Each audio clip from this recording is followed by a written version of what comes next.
Nah, guys, kembali lagi di channel Apresitorus, di mana channel ini akan memberikan diri kamu suatu informasi baik dari pekerjaan, asmara, keuangan, serta kehidupan diri kamu secara general. Sebelum saya memberikan suatu informasi dari berbagai aspek yang barusan saya katakan tadi, saya juga mengingatkan kepada teman-teman informasi yang saya berikan terhadap diri kamu bukan suatu acuan untuk kamu ambil dan untuk kamu terima. Saya hanya bisa memberikan diri kamu suatu informasi berdasarkan kartu yang saya pegang ini. Diri kamu hanya bisa berencana terhadap kehidupan kamu, akan tetapi dibalik dari informasi dan perencanaan tersebut, lagi-lagi yang menentukan adalah Sang Pencipta.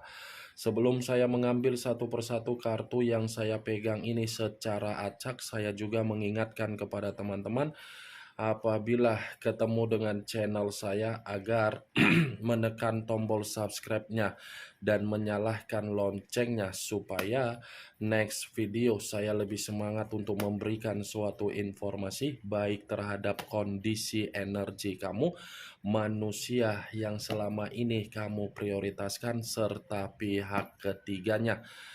Oke, Wak Geng, kali ini saya ingin mengarah terhadap pihak ketiga. Hanya sekedar ingin mengarah dan ingin mengetahui bagaimana situasi pembawaan energi yang dimiliki oleh pihak ketiga untuk saat ini. Apa yang dipikirkan, apa yang dirasakan, dan apa yang ingin disampaikan oleh kartu yang saya pegang ini. Kita langsung saja. Saya akan mengambil beberapa kartu, di mana kartu yang akan saya ambil nanti bisa saja bersifat resonate, bisa saja tidak bersifat resonate. Semuanya saya kembalikan terhadap pola pemikiran kamu, semuanya saya kembalikan terhadap situasi energi yang kamu miliki untuk saat ini.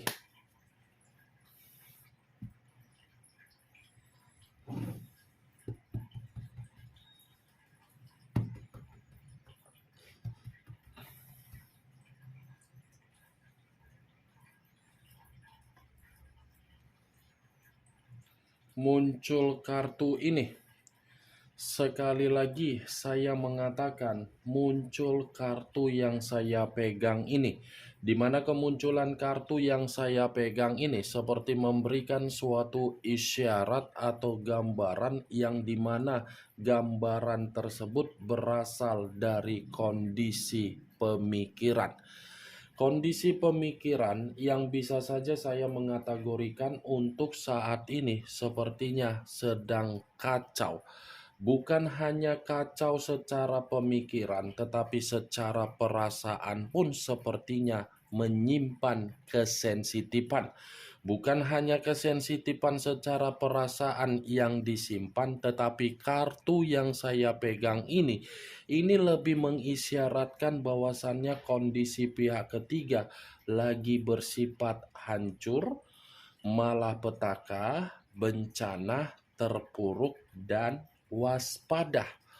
Sepertinya pihak ketiga ini ada sesuatu hal yang dia sembunyikan, padahal apa yang dia sembunyikan nyatanya sudah hancur.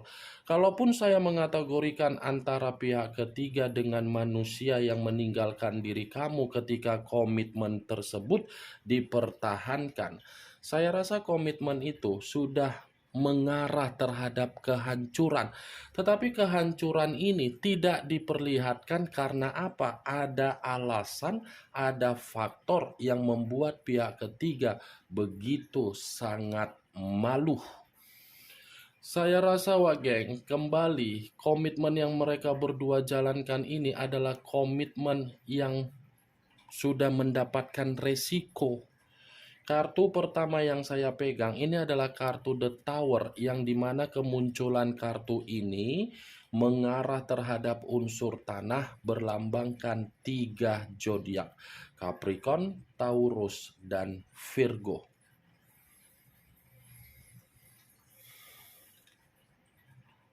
Muncul kartu Seven of Clubs, hampir sama dengan Seven of Wands. Kalau saya mencoba untuk menarik satu tongkat dari ketujuh tongkat tersebut, satu tongkat yang saya tarik ini sepertinya mengategorikan antara manusia yang meninggalkan diri kamu dengan pihak ketiganya. Sepertinya komitmen itu sudah saling memberikan pertengkaran. Kenapa saya mengatakan pertengkaran? Karena di satu sisi, dengan komitmen yang dijalankan oleh pihak ketiga, ternyata permasalahan itu dari tanggung jawab terhadap manusia yang meninggalkan diri kamu, yang dimana manusia itu tidak lagi memberikan tanggung jawab, tetapi dari circle-nya mereka berdua, dari lingkungan yang mereka berdua jalankan, dari komitmen tersebut, ini sepertinya sudah saling memberikan penghakiman terhadap pihak ketiga.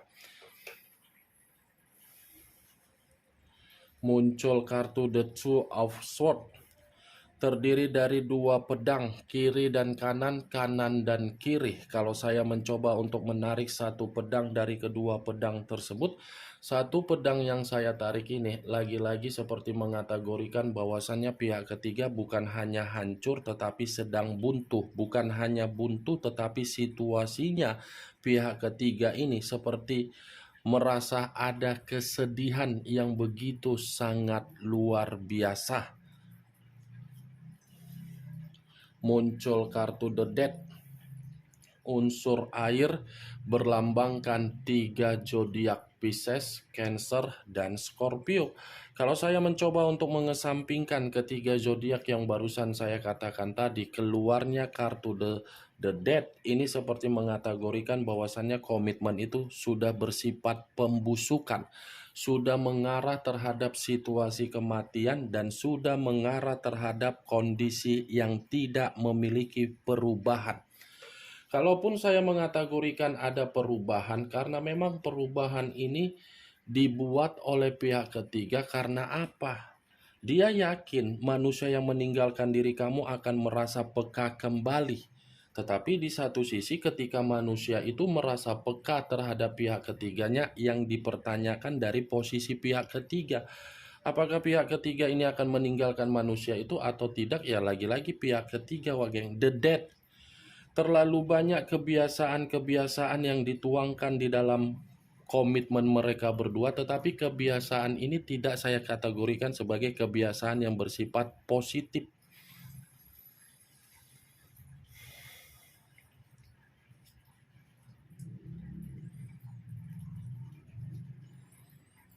Muncul kartu The Wheel of Fortune. The Wheel of Fortune, perputaran waktu, karma, dan keberuntungan. Kalaupun saya mencoba untuk menarik dari kata keberuntungan, saya rasa tidak jelas dari komitmen tersebut. Komitmen yang mereka berdua jalankan, komitmen itu tidak lagi bersifat beruntung. Tidak, kartu pertama saja sudah keluar kartu The Tower yang saya katakan tadi, hancur. Inilah alasan kenapa pihak ketiga tidak memperlihatkan kehancuran tersebut, karena memang pihak ketiga ini merasa malu, yang dimana posisinya dalam posisi titik paling rendah. Muncul kartu Page of Swords, kartu pedang yang keluar. Kalau saya mencoba untuk menarik dari kata pedang, pedang yang saya tarik ini pun seperti mengategorikan bahwasannya komitmen mereka masih ada komitmen di atas komitmen mereka berdua. Sepertinya ada kebohongan atau kemanipulatifan yang sengaja ditutup-tutupi agar apa? Agar mencoba meyakinkan diri sendiri. Muncul kartu unsur air kembali dan masih berlambangkan 3 zodiak kembali, Pisces, Cancer, dan Scorpio. Kalau saya mencoba untuk mengesampingkan ketiga zodiak yang barusan saya katakan tadi, untuk saat ini kondisi pihak ketiga lagi merasa sensitif. Bukan hanya kesensitifan, tetapi kondisi pihak ketiga ini seperti kondisi yang dimana dia yang berbuat bohong untuk mendapatkan sesuatu hal yang tidak wajar, tetapi tindakan kebohongan dia ini membuat diri dia merasa tidak beruntung, hancur, mati, atau pembusukan. Muncul kartu Four of Cups terdiri dari 4 cawan. Kalau saya mencoba untuk menarik satu cawan dari keempat cawan yang barusan saya katakan tadi, satu cawan yang saya tarik ini seperti mengategorikan bahwasannya pihak ketiga sudah bersifat apatis. Apatis dalam arti apa? Kalaupun memberi, ada yang diterima. Apatis dalam arti apa? Menyimpan yang namanya sisi ketidakpekaan, karena memang merasa akan ditinggalkan dengan kondisi yang tidak baik. Muncul unsur air kembali. Wow, air semua yang keluar, di mana unsur air ini tidak bisa disentuh tetapi bisa dirasakan. Kalaupun saya mengkaitkan dari posisi komitmen mereka berdua, saya rasa komitmen itu hanya sekedar kemanipulatifan. Komitmen yang hanya untuk memulai drama. Ini unsur air, Wageng, karena manusia itu terlalu ambisius untuk mengejar pihak ketiganya, tetapi pihak ketiganya merasa menghindar. Muncul kartu Eight of Pentacles terdiri dari 8 koin. Kalau saya mencoba untuk menarik satu koin dari ke-8 koin tersebut, satu koin yang saya tarik ini, ada sesuatu hal ini yang sedang difokuskan oleh pihak ketiga. Kalaupun apa yang sedang difokuskan oleh pihak ketiga terhadap manusia yang meninggalkan diri kamu, saya rasa fokus itu hanya bersifat materi. Materi inilah yang menjadi permasalahan di dalam komitmen mereka berdua, yang dimana komitmen itu sudah tidak lagi memberikan keberuntungan tetapi memberikan kesialan. Tidak percuma yang keluar kartu pertama adalah kartu The Tower yang saya katakan tadi, penuh dengan kehancuran. Muncul kartu Nine of Swords terdiri dari 9 pedang. Kalau saya mencoba untuk menarik satu pedang dari ke-9 pedang tersebut, satu pedang yang saya tarik ini pun seperti mengategorikan bahwasannya pihak ketiga ini antara stres dan depresi. Kamu bisa melihat sendiri bagaimana posisi gambar di dalam kartu yang saya pegang ini, Wak Geng. Tertidur tetapi merasa sangat ketakutan, tertidur karena memang kondisi keuangan lagi tidak stabil, tertidur karena memang posisinya dia penuh dengan kekhawatiran. Kemunculan kartu Nine of Swords sebagai kartu terakhir yang ingin saya katakan terhadap diri kamu, dan sebagai kartu kesimpulan yang ingin saya sampaikan terhadap diri kamu. Bagaimana, Wak Geng, dari apa yang barusan saya katakan tadi? Apakah bisa masuk secara logika kamu atau tidak? Ya, kalau menurut diri kamu bisa masuk secara logika kamu, ya silakan angkat. Tetapi kalau menurut diri kamu tidak bisa masuk secara logika kamu, ya tidak usah kamu angkat. Anggap apa yang saya katakan tadi, apa yang saya sampaikan tadi hanya sekedar gibahan. Ingat, Wak Geng, saya tidak memberikan diri kamu suatu bentuk sugesti agar sugesti itu bermain di dalam situasi pemikiran kamu. Semua kembali bagaimana situasi pemikiran kamu untuk menyikapi dan merespon apa yang saya katakan tadi. Perkataannya saya ulang karena memang ada kondisi yang tidak kamu ketahui. Yang positif ambil, yang negatif buang. Sekian dulu informasinya. Salam kartu tarot, salam zodiak.